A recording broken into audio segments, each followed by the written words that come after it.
Yes people, good morning, good afternoon, good evening to all of you. कैसे हैं सब लोग? होप सो आप सब लोग बहुत बढ़िया रहेंगे। मैं बता दूं, मैं भी बहुत अच्छा हूं। So guys, all prepare for the November 2024 exam. सबका तैयारी अच्छा चल रहा होगा। एंड सर, अभी तो हमारा रिवीजन चल रहा है और रिवीजन में भी सर पहला रिवीजन तो ऑलरेडी हो चुका है, अब दूसरा रिवीजन चल रहा है। तो सर दूसरे रिवीजन में हमको क्या क्या पढ़ना चाहिए, कौन सी चीजों पे ज्यादा ध्यान देना चाहिए, तो उसके बारे में आज मैं आपको बताने वाला हूं। तो जैसे सबसे पहले सब बहुत सारे लोग बोल रहे थे सर आप बता दो ना हमको केस लॉस कौन कौन से प्रिपेयर करने हैं। बिकॉज आप अगर देखोगे अपने मॉड्यूल में, अपनी कॉम्पैक्ट में, आईसीआई के मॉड्यूल में, तो वहां पे आप देखोगे तो केस लॉस है वो बहुत ज्यादा है। मींस अप्रोक्स 120 के प्लस केस लॉस रहेंगे। तो क्या सब केस लॉस हमको याद रखने हैं सर? सबके नाम हमको याद रखने हैं? Answer is no. गाइज, मैंने यहां पे आपको शॉर्टलिस्ट करके कुछ ऐसे केस लॉस दे रखे हैं जिनके नाम आप याद रखिए, क्योंकि एग्जाम में देखो केस लॉ का क्वेश्चन आएगा, आंसर इज बिल्कुल आएगा। एंड मैं बता दूं, एग्जाम में 12 मार्क्स, बहुत बार 8 मार्क्स है, 12 मार्क्स है, उतना केस लॉ का क्वेश्चन आता है और वो क्वेश्चन में आपको केस लॉ से रिलेटेड चीजें लिखनी पड़ती है। तो सर हम कौन कौन से केस लॉस करके जाए, तो मैं आपको बताऊं, यहां पे मैंने 27 का लिस्ट दे रखा है। ये 27 केस लॉस अगर आप कर लेते हैं तो आपका काम बन जाएगा, बिल्कुल स्ट्रेस लेने की जरूरत नहीं है। ये 27 केस लॉस में मैंने यहाँ पे रेफरेंस भी दे रखा है कि आप देखेंगे कि कॉम्पैक्ट में कौन से टॉपिक में मैंने दे रखा है। जैसे पहले दो केस लॉ आईसीडीएस है and national cooperative development bank, ये मैंने आपको पीजीबीपी में दे रखा है। उसके बाद रंजन पाई जो बायबैक वाला I think case law, bonus share वाला केस लॉ है, वो मैंने आईएफओएस में दे रखा है। तो यहां पे मैंने केस लॉ के साथ में रेफरेंस भी दे रखा है कि कॉम्पैक्ट में आपको कहां पे मिलेगा। लेकिन सर कुछ केस लॉज ऐसे हैं जो न्यू केस लॉज है, जैसे 20 से लेके एंड 27 तक के केस लॉज है, वो आपके न्यू केस लॉज है। और स्पेशली आप अगर देखोगे, ये बीडीआर फिनवेस्ट है, भारती सेलुलर है, गोडेडी है, ये एकदम नए वाले केस लॉ है जो अभी आए हैं। और आपके लिए मैंने एक वीडियो भी बनाया था जो यूट्यूब पे आपको मिल जाएगा। तो इस वीडियो के पहले अगर आप वीडियो देखेंगे तो उस वीडियो में आपको लेटेस्ट केस लॉ से रिलेटेड एक्सप्लेनेशन वाला वीडियो मिल जाएगा। और ये केस लॉस कहां पे मिलेंगे, तो देखो अगर आपके पास न्यू कॉम्पैक्ट रहेगी तो उस न्यू कॉम्पैक्ट में महाले, आनंद फिल्टर के, बीडी, सुगर, सिकंदराबाद, ये ऑलरेडी दे रखा है। लास्ट अगर आप देखोगे लास्ट वाले टॉपिक में दे रखा है। बट अगर आपके पास, आपने जब बैच लिया था स्टार्टिंग में, उस टाइम पे ये केस लॉस नहीं थे, आपके पास वो वाला बुक है, तो भी टेंशन लेने की जरूरत नहीं। ये सब मैंने दे रखे हैं कहां पे, कॉम्पैक्ट का एडेंडम दे रखा है ऑन द bbvirtuals.com। वहां पे जाएंगे और फ्री रिसोर्सेज में जाएंगे तो आपको इस केस लॉ से रिलेटेड एक्सप्लेनेशन भी वहां पे मिल जाएगा। एक बात बताऊं, देखो आपके जो 19 तक केस लॉज है ना, उसमें से आने के चांसेस है, वो आने के चांसेस है। लेकिन यहां से आप देखोगे ना 20 से लेकर 27 तक ये जो केस लॉज है ना, इसमें से आपको 101% दो केस लॉज मिलने ही वाले हैं। मिनिमम 1 से लेके 2 केस लॉज आपको यहां पे, ये 7-8 केस लॉज है उसमें से मिलने वाला है। तो भाई साहब ये वाला तो एकदम बहुत अच्छे से करके जाना है, जिससे कि अपने को एग्जाम में अच्छा स्कोर हो पाए। उसके साथ साथ में गाइस, अगर ये केस लॉस का है जो आपका जो डिस्कशन था वो कंप्लीट होता है, केस लॉ के बाद में आपको कंपाइलर से कौन से क्वेश्चन देखने चाहिए। तो अगर आपके पास कंपाइलर है आइदर मई या नवंबर 2024 एग्जाम वाला, तो मई नवंबर 2024 का मोर और लेस कंपाइलर सेम ही है। सेम ही क्यों है? बिकॉज दोनों के लिए फाइनेंस एक्ट 2023 इज एप्लीकेबल, तो कंपाइलर आपका सेम रहेगा। तो जो आपका मई नवंबर 2024 का कंपाइलर है, उसमें टॉपिक में कौन कौन से क्वेश्चंस आपको देखने चाहिए प्रायोरिटी बेसिस पे, तो यहां पे मैंने प्रायोरिटी क्वेश्चन दे रखे कंपाइलर से कि एटलीस्ट आप इतना करके जाओगे आपका काम बन जाएगा। एटलीस्ट आप इतना करके जाओगे तो आपका काम है वो बन जाएगा। जैसे पहला टॉपिक है जिसमें आपको अल्टरनेटिव टैक्सेशन रेजिम है, उसमें क्वेश्चन नंबर 3 है, 4 है, 7 है, वो आप कर लीजिए। उसके बाद कैपिटल गेन में ये वाले क्वेश्चन कर सकते हैं। इनकम फ्रॉम अदर सोर्सेज में ये, पीजीबीपी में आपको मैंने यहां पे कुछ क्वेश्चंस दे रखे, उसके बाद में आपको मास्टर क्वेश्चन दे रखा है कि अगर मास्टर क्वेश्चन कर लिया, वो मास्टर क्वेश्चन वो वाला है जिसमें आपको 42 एडजस्टमेंट है, और एग्जाम में आप देखोगे 60-70% एडजस्टमेंट आपको as it is master question से मिल जाएंगे। हो सकता है 2-3 एडजस्टमेंट आपको अलग मिले, बट मोस्ट ऑफ आपको वहां से मिल जाएगा। तो ये जो है आपको टॉपिक का लिस्ट दे रखा है जहां पे आपको कंपाइलर से क्वेश्चंस देखने चाहिए, और ये क्वेश्चंस आप देखोगे आपका काम बन जाएगा। उसके बाद में गाइस है ना, हमेशा आप ध्यान रखना आपको वेटेज वाइज प्रिपरेशन करनी है। तो जब भी आप प्रिपरेशन कर रहे हो ना, तो देखो अभी आप जब प्रिपरेशन कर रहे हो तो आपको वेटेज वाइज टॉपिक देखनी चाहिए कि कौन से टॉपिक से कितना कवर होने वाला है।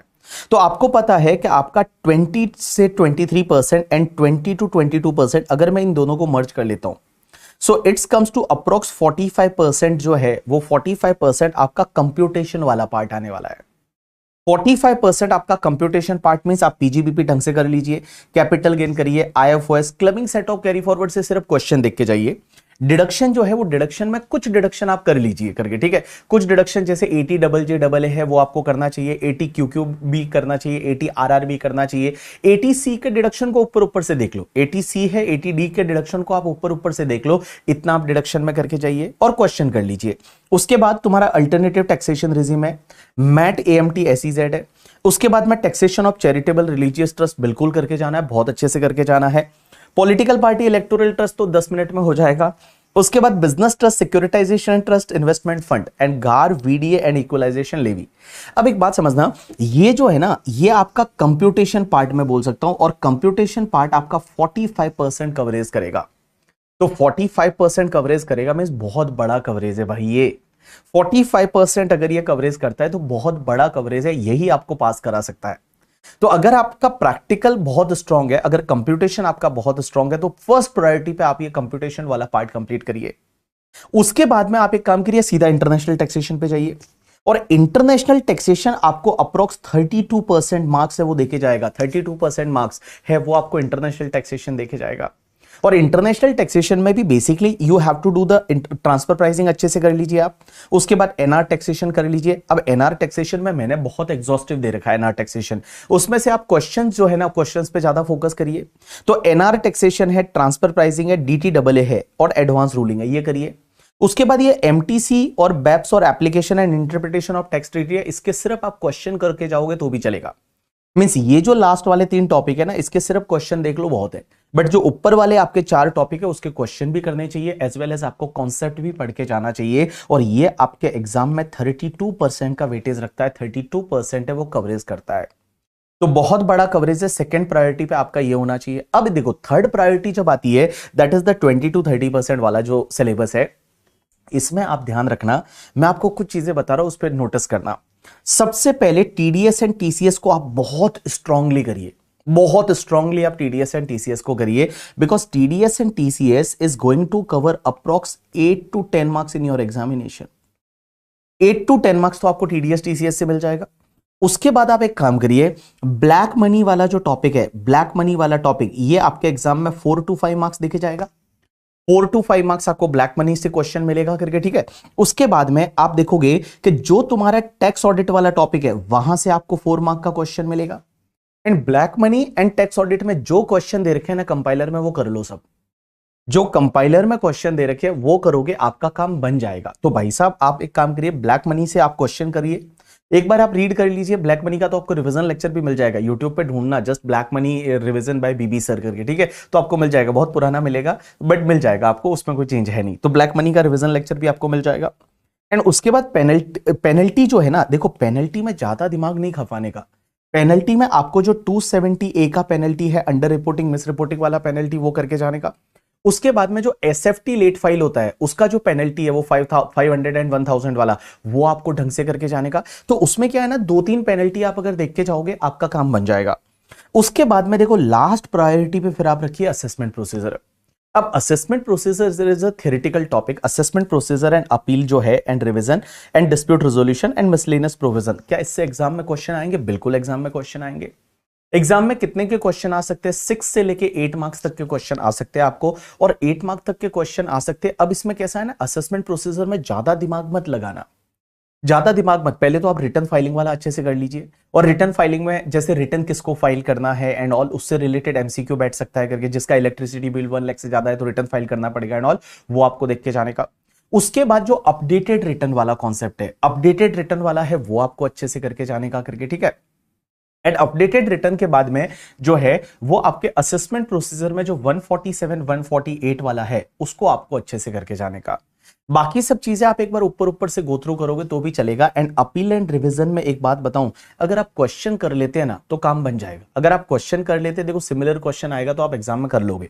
और एक बात समझना, बहुत बार ऐसा करते हैं बच्चे के जो असेसमेंट वाला जिसमें आता है उसको ऑप्शन में छोड़ के आ जाते हैं। तो देखो टाइम परमिट करता है तो आपको प्रिपेयर करना चाहिए, जैसा मैंने बोला वैसे आप प्रिपेयर करिए करके, ठीक है। असेसमेंट प्रोसीजर, रिटर्न फाइलिंग में जो कुछ कॉन्सेप्ट है वो पढ़ के जाइए, एंड उसके बाद में जो है वो आप क्वेश्चन कर लीजिए, ये आपका टारगेट होना चाहिए।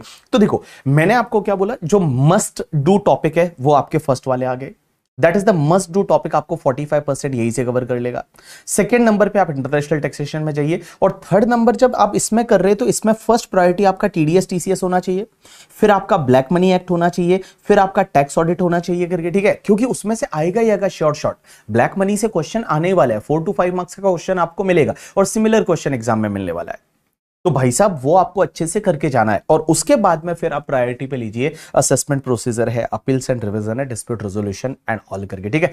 नाउ गाइस उसके साथ में मैंने आपको इस बार सुपर 25 क्वेश्चंस और दिए हैं। सुपर 25 क्वेश्चन में मतलब यहाँ पे 25 ऐसे क्वेश्चन है जो मेरे को लगते हैं कि बहुत अच्छे क्वेश्चन है। अगर आप करोगे तो आपको आपकी प्रैक्टिस समझ में आ जाएगी कि आपने कितना अच्छे से रिवाइज किया है, क्या किया है। तो ये 25 क्वेश्चन में से आप देखोगे 18 क्वेश्चन वही वाले हैं जो मैंने मई 2024 के लिए भी दिए थे, बट आपको करना है। ये 25 क्वेश्चन में फर्स्ट क्वेश्चन तो मास्टर क्वेश्चन है जो पीजीबीपी वाला है, टोटल इनकम का, वो आपको मैंने मॉड्यूल में भी दे रखा है, आपके बुक में भी दे रखा है, सब जगह दे रखा है, तो वही वाला क्वेश्चन है, रिपीटेड क्वेश्चन है। उसके बाद क्वेश्चन नंबर 2 है, क्वेश्चन नंबर 3 है, वो भी आपका रिपीटेड क्वेश्चन है जिसमें 115 BAA BAB को कवर किया है। इसमें मैंने जो ट्रस्ट का क्वेश्चन है ना वो आप जरूर देख के जाइएगा। जो ट्रस्ट का क्वेश्चन है, चैरिटेबल रिलीजियस ट्रस्ट का क्वेश्चन है, वो आप अच्छे से देख के जाइए, और उसमें बहुत सारे पॉइंट्स है जो मैंने कवर किए हैं। और ध्यान रखना क्योंकि वहां पे 115 BAC लेते हो तो स्लैब रेट, क्योंकि अभी 115 BAC individual, HUF, AOP, BOI, artificial juridical person सबके लिए लगता है। तो उसमें जब 115 BAC लेते हैं तो स्लैब रेट क्या रहता है, कैसे रहता है, कैसे टैक्स कैलकुलेट करते हैं, तो उसके अकॉर्डिंगली वो क्वेश्चन है, तो वो आप जरूर देख के जाइएगा करके, ठीक है। चलिए, तो मैंने आपको यहाँ पे जो है वो बहुत सारी चीजें बताई। तो ये आपको पीडीएफ कहां पे मिलेगा? This PDF is available on our website also, that is bbvirtuals.com के फ्री रिसोर्सेज में जाओगे वहां मिलेगा, एज वेल एज मैंने इसको टेलीग्राम ग्रुप पे भी शेयर किया है, तो टेलीग्राम ग्रुप पे भी आपको मिल जाएगा। सो गाइस नाउ अभी लास्ट कुछ टाइम बचा है, दैट इज आई थिंक कितना बचा है, अभी तो अक्टूबर तो आ गया, नवंबर में एग्जाम है, तो only 1 month in your hand, like 30-35 days 40 days आपके पास में है। Just utilise in the best way, आप बेस्ट वे पे यूटिलाइज कर दीजिए, जितना आपसे होता है आप अपना पूरा ट्राई कर लीजिए, 100% दे दीजिए, बिकॉज मैं हमेशा बोलता हूँ give your 100%, ICAI will give you 50% and we need only 50% to crack the exam. So अपने को 50% ही चाहिए क्रैक करने के लिए, और वो हम इस बार एग्जाम में ला लेंगे। एक और बात बता दूं, पेपर जो है वो कैसा भी रहे, रिजल्ट इस बार अच्छा रहेगा करके, ठीक है। So don't worry about that, इस बार का रिजल्ट है नवंबर का वो काफी अच्छा रहने वाला है, जैसा मुझे पता चल रहा है, मुझे ऐसा इंट्यूशन आ रहा है कि रिजल्ट अच्छा रहेगा। डोंट वरी अबाउट दैट, अब बस अपने एफर्ट मारते जाइए। अच्छा, एक और चीज, जिन बच्चों ने हमसे मई नवंबर 2024 का क्लास लिया है उनके लिए मॉक टेस्ट पेपर नंबर 1 जो है MTP1 जो ICAI का, वो हम चेक करके दे रहे हैं। तो आप लोग एक काम करिए कि मॉक टेस्ट पेपर नंबर 1 लिख के और आपकी ड्राइव पे अपलोड कर लीजिए। ये कहां पे मिलेगा लिंक? तो लिंक मिलेगा जहां से आपने लेक्चर खरीदा था, उसका आपके पास में एक ड्राइव है, और वो ड्राइव में ही हमने एक फोल्डर बना रखा है मॉक टेस्ट पेपर चेकिंग करके, उसमें एक लिंक दे रखा है, उस लिंक पे आप अपना पेपर सबमिट कर लीजिए। 7-8 डेज में हम उसको चेक करके आपको दे देंगे, हम हमारी टीम है वो चेक करके आपको दे देगी करके, ठीक है। चलिए, उसके बाद एक और चीज ध्यान रखना गाइस, एक है ना, आपको पता रहेगा, तो हम लोग पढ़ते थे तो क्वेश्चन ही आता है सर कंपनीज के लिए टैक्स रेट क्या है। तो कंपनीज के लिए टैक्स रेट में मैंने क्या बताया था कि जो भी डोमेस्टिक कंपनी होती है वो डोमेस्टिक कंपनी के लिए टैक्स रेट नॉर्मली 30% रहती है, लेकिन अगर डोमेस्टिक कंपनी का प्रीवियस ईयर 21-22 का टर्नओवर जो है वो अप टू 400 करोड़ है, तो उस पर्टिकुलर केस में 25% रहती है। अब आपको याद रहेगा जब मैंने आपको ये पढ़ाया था ना, तो मैंने बोला था इंस्टीट्यूट है ना वो उस पॉइंट को लेकर डिस्प्यूट है कि अगर न्यू कंपनी है तो क्या होगा। If any company is a newly incorporated company, तो उसमें क्या होगा, 25% लेना है या 30% लेना है। अब देखो, इंस्टीट्यूट पहले एक MCQ दिया था, अगर आपको याद रहेगा साल भर पहले, उसमें उन्होंने 30% लिया था, लेकिन इस बार का मॉक टेस्ट पेपर का जो क्वेश्चन है, उस मॉक टेस्ट पेपर के क्वेश्चन में उन्होंने 25% लिया है। तो सर हमको एग्जाम में क्या लेना है, तो मैं बता दूं, आप 25% ले लो। तो एक न्यूली इनकॉर्पोरेटेड कंपनी अगर मान लो इसी प्रीवियस ईयर 23-24 में या 22-23 में अगर इनकॉर्पोरेट हुई है, तो उसके लिए टैक्स रेट है आप 25% ले लीजिए, बिकॉज वी अज्यूम दैट उस ईयर का टर्नओवर उसका 400 से कम है, वो कंपनी थी ही नहीं, बट उसका बेनिफिट उसको मिल जाएगा, तो आप 25% की रेट से टैक्स रेट ले लेंगे उस कंपनी के केस में करके, ठीक है। चलिए गाइस, सो ये छोटा सा आपके लिए क्लैरिफिकेशन था, और बाकी आपके लिए ये वाला PDF है आपको मिल जाएगा। All the best for your examination, अच्छे से एग्जाम लिखिए, एंड मैं बता दूं जैसा भी पेपर आए अच्छा आएगा पेपर, बट जैसा भी आए आप अपना 100% दीजिए, कूल रहिए, काम रहिए और अच्छे से लिखिए, आराम से अच्छा रिजल्ट रहेगा, ठीक है। चलो, all the best for your examination.